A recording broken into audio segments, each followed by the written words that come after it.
Ici le philosophe jovialiste André Moreau.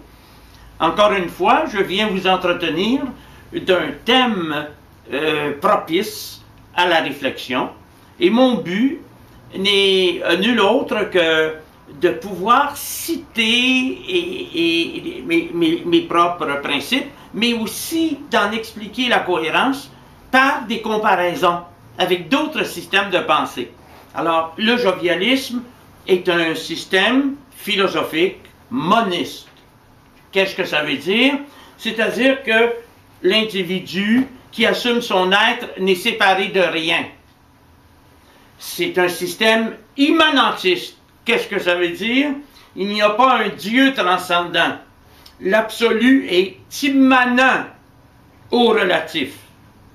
Troisièmement, c'est un système immatérialiste. Ceux qui connaissent la mécanique quantique comprendront que le fait de déclarer que la matière n'existe pas, dans mon épistémologie immatérialiste, c'est très proche des déclarations de la mécanique quantique, comme quoi le monde est une hallucination informationnelle. Vous devinez bien que lorsqu'on défend un monisme immanentiste, immatérialiste, on nage dans cette limpidité de la pensée et de l'esprit.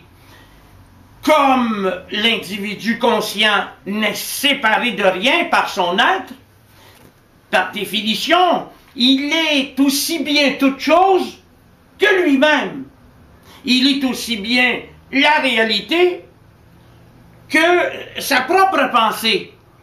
Donc, il n'est pas séparé de Dieu, il n'est pas séparé des morts, il n'est pas séparé de la réalité, il n'est pas séparé des autres, il n'est pas séparé du passé, il n'est pas séparé de l'avenir. Et en lui-même, il n'est pas séparé, car il ne se reconnaît pas constitué d'un corps et d'une âme. N'étant pas séparé, étant toute chose, par définition, il est à l'opposé de la démarche intellectuelle du yoga.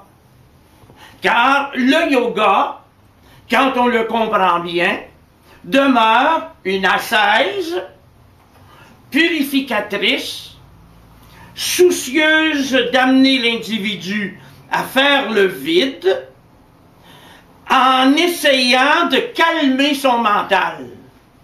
Alors évidemment, on appelle Boga ce point de vue récapitulatif et totalisant par rapport au yoga qui est un point de vue ascétique.